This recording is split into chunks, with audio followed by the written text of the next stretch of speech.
'cause I like loving any way. People say I'm out of my mind. I like to color outside the lines. Let them think as they please. I won't let you worry me, 'cause I like walking in the pouring rain. Trust my soul, I can't explain why I like walking in the rain. Look at that! Oh, so cute. What kind of bird is it? Buffalo. It's a member of the duck family. Yeah. I don't even know what a buffalo is. It's a buffalo, not a baffle? I think if you don't know what it is, then it's a baffle. Yeah. You're baffled. Yeah, exactly. There's greens. Coons have the coolest feet. They're huge and they have lobes instead of like webs, so their little toes are like this. It's not too lost. Hello, microphone. Hello.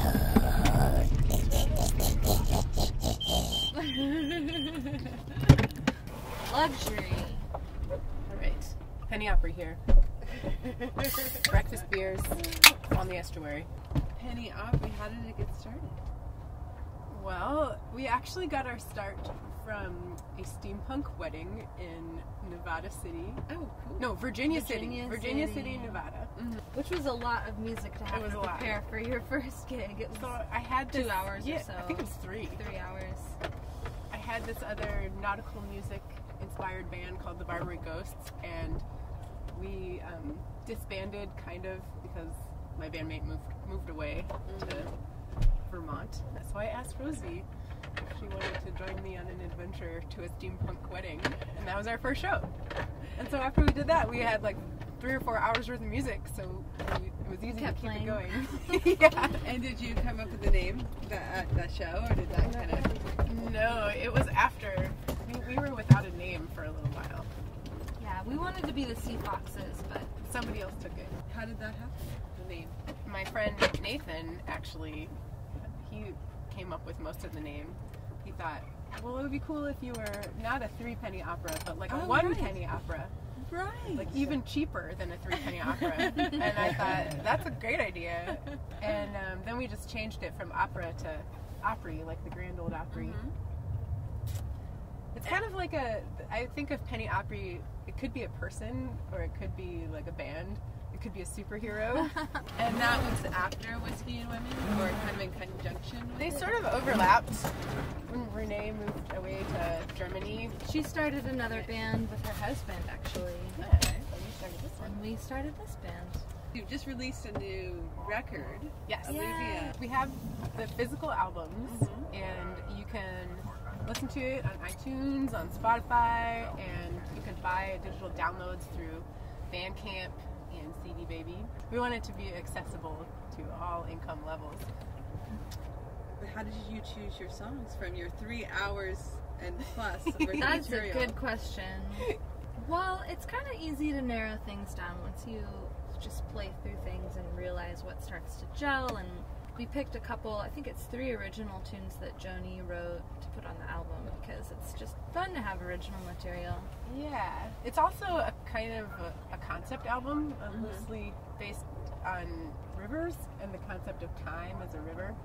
Alluvium means stuff that's carried by rivers, and we were thinking of music as the stuff that's being carried by the river of time. And so on the album is a lot of old songs that are like old riverboat songs, or there's one about a canal.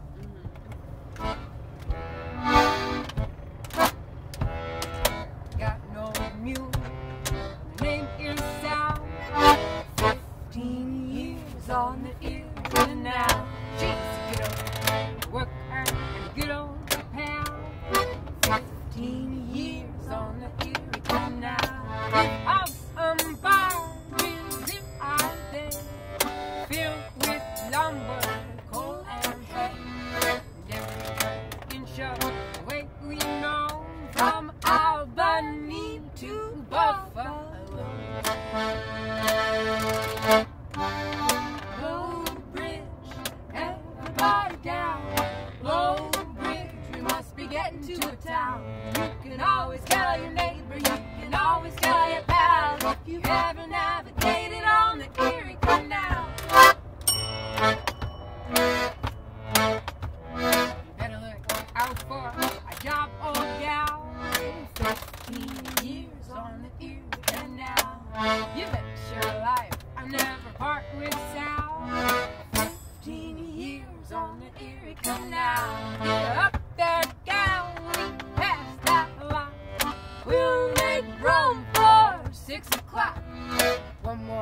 trip back, then we'll go right straight back to Buffalo. Low Bridge, everybody down. Low Bridge, I got the finest mule in town. Once there was a man who tried to pull one over south, and now he's right out at the bottom of the Erie Canal.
That song I learned when I was a child, growing up in Michigan, and relearned it as an adult. Tried to make it slightly less nerdy. No need. But it's an old song. My dad knows that one from childhood too, only he calls it the ear canal. The ear canal. A journey in the ear canal sounds much less pleasant, I have to say. And Rose, do you write material as well? Or? I do write songs, but not really for this band. Joni has this special skill that she can write music that sounds really old, and I don't have that as much. I think I write more modern sounding stuff. So for now, she's the songwriter. And I wonder if your writing had changed once you got this project going? Well, just kind of organically without, personally, I write in a whole bunch of different styles. So I wouldn't say my writing is, I think my writing is always changing. So I'm always writing different stuff that may or may not fit into any of the various bands I have going at the moment. But for Penny Opry, I didn't write any of the 3 songs that are on the album specifically for Penny Opry. I just adapted them to sort of fit. And I think they fit. They fit pretty well. And there's one song, I think it was didn't you write some lyrics to an old traditional? Yeah, there's a few of those. Yeah. I really like the song about the dog. I know, It's a great video. I like it. Did you guys just do that here in Alameda? Or? Mm-hmm. It looked kind of familiar. Yeah, we did it at the same location that we did our pirate photo shoot as well. Yeah. There's a wonderful hidden beach here in Alameda that's good for. We won't talk about it. Yeah. Don't Keep worry. it hidden. Keep our For those special It's pirate also Very good good. for sitting alone and drinking whiskey and playing the accordion at nighttime too. Is Penny Opry going to be touring? Yeah, we toured last summer in Germany and the Netherlands.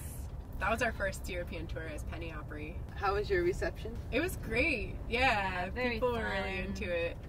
It was really fun. And we got to play some of the nautical music festivals and meet bands from all over the world, which was really cool. We made some great friends. And we have another tour coming up in March for the Pacific Northwest. Fun. Here in our own country.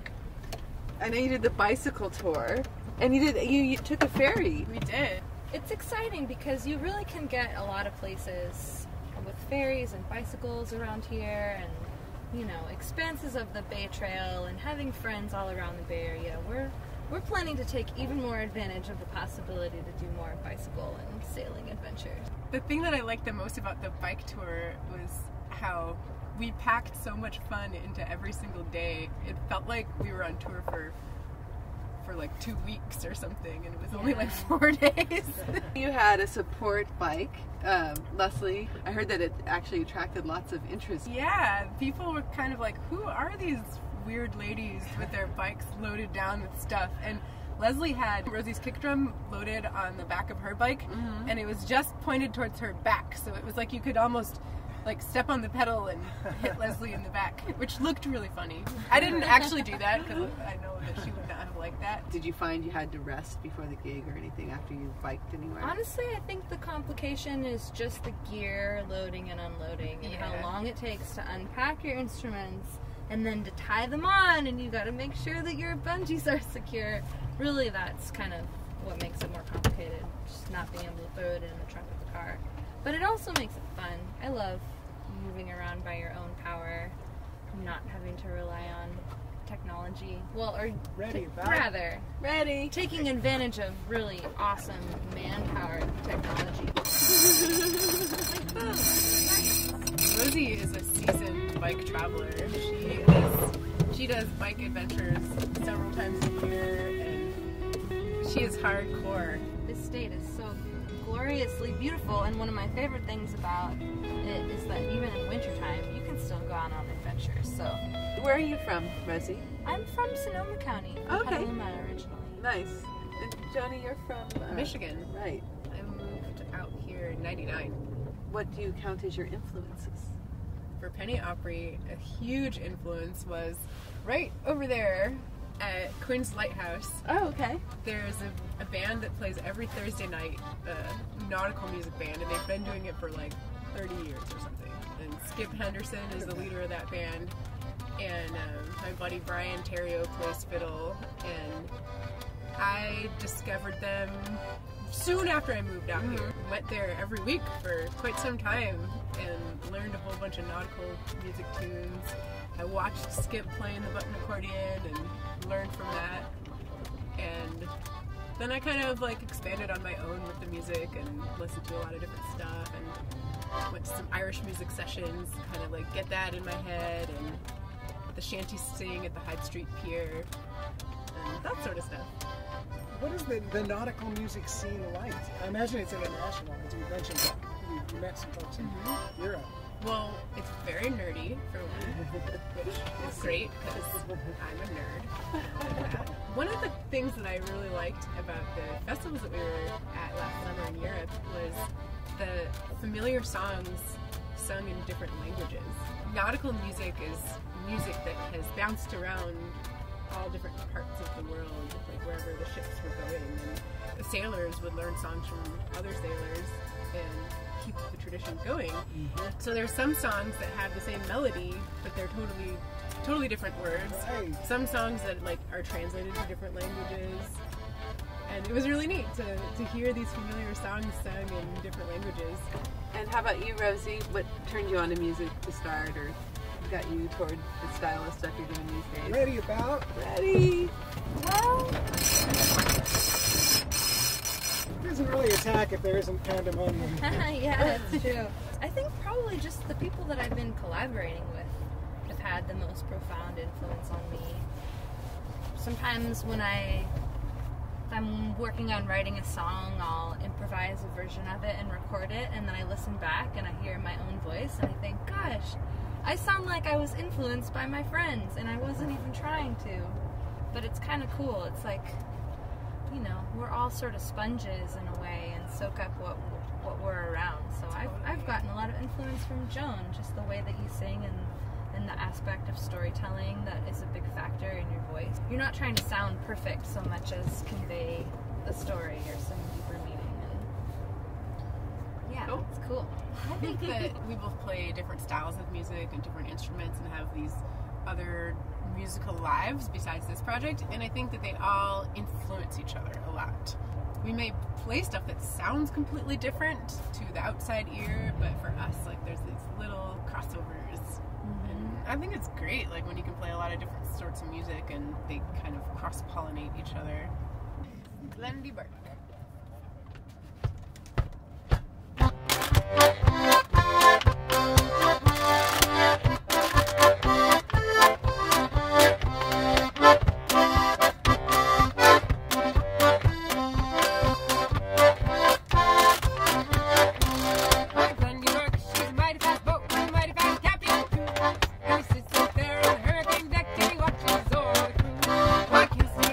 Work so hard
for joining us on our Our inaugural pleasure. 2019.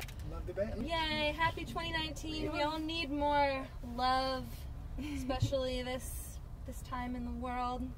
Thank Love, you for having us. So adventure, welcome. music. Yeah, all with healing powers. Alrighty, Cool. signing off.